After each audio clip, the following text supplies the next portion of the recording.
So if you remember where we left off, we had pulled the motor and got everything clean. So today we're ready to start tearing into it. But first, coffee.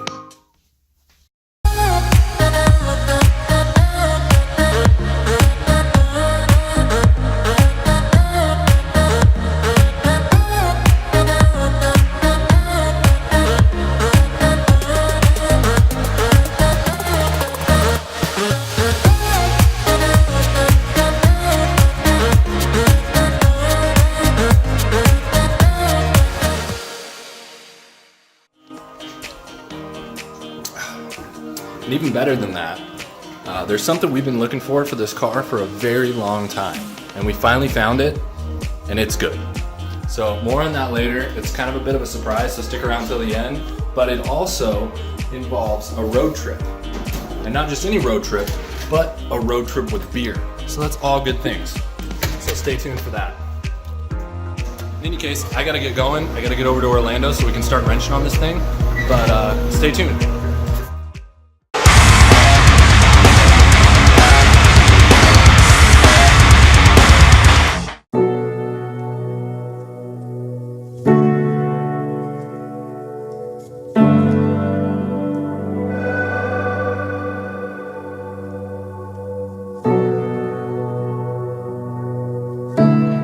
Here's the pile of parts that we ended up with and all the progress we made. We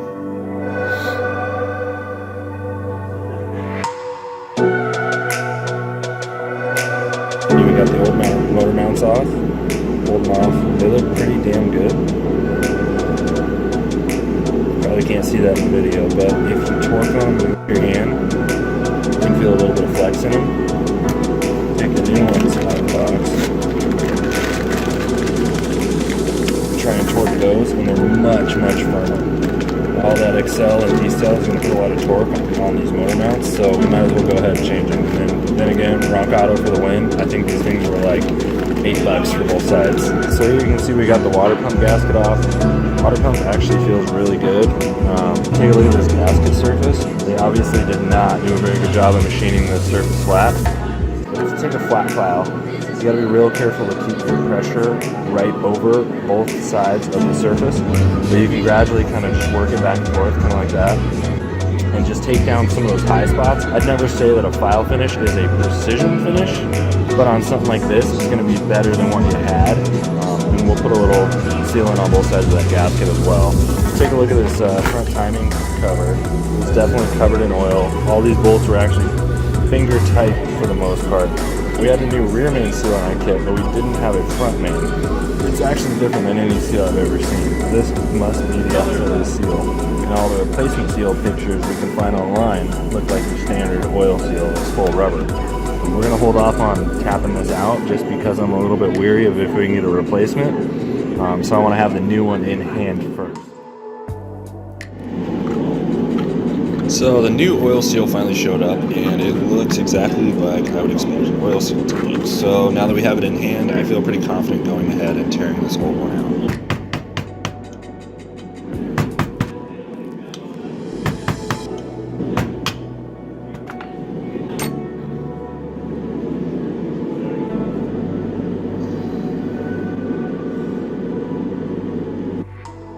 So now that that's done and in, we need to do a little more cleanup and get ready for the water pump.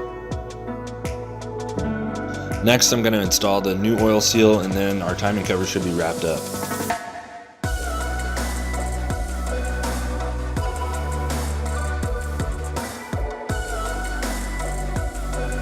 So with all of that done, we are ready to put the bottom end back together.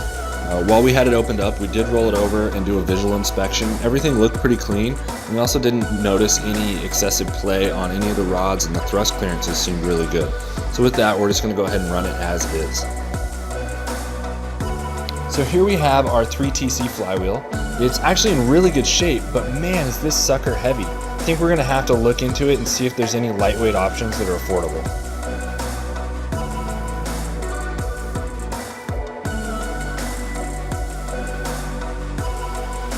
We got 23.4 pounds.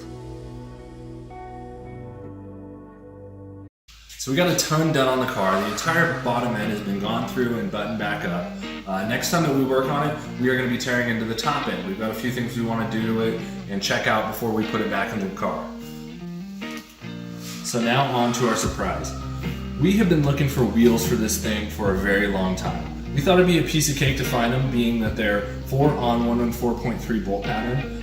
But it turns out that bolt pattern is just not that common, which really surprised us. 5-on-114.3 is everywhere, and I've had that in the past. Toyota runs it, Ford runs it, even Subaru and Mitsubishi run it on some of their vehicles. But when it comes to 4-lugs, all we're really finding is 4-on-100. And the other thing that makes it even tougher is we need a rear wheel drive offset.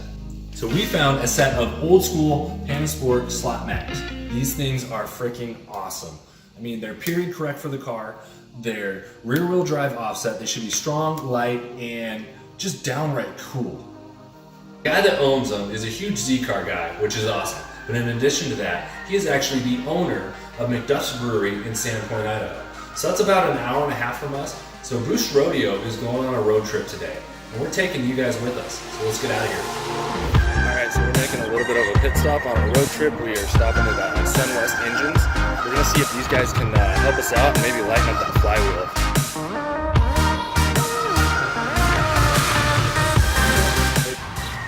So unfortunately, lightning flywheels is one of the things they're not equipped to do. But they are an awesome shop. If you guys need anything done on a Toyota, check out SunWest Motors in Medical Lake. They know their 20Rs or 22Rs or 7Ms, 2JZs. I mean, they've done a lot of stuff. They're really good Toyota guys and they're awesome to work with.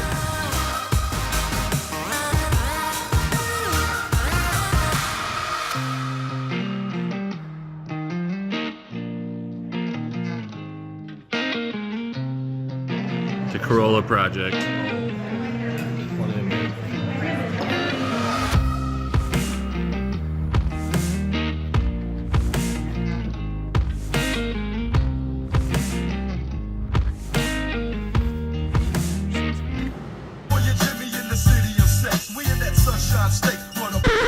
Yeah.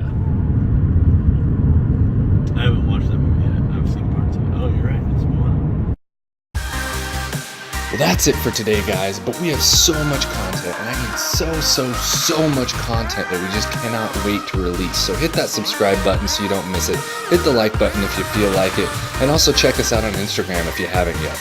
Get out there, boost something, build something, or just do something awesome, guys.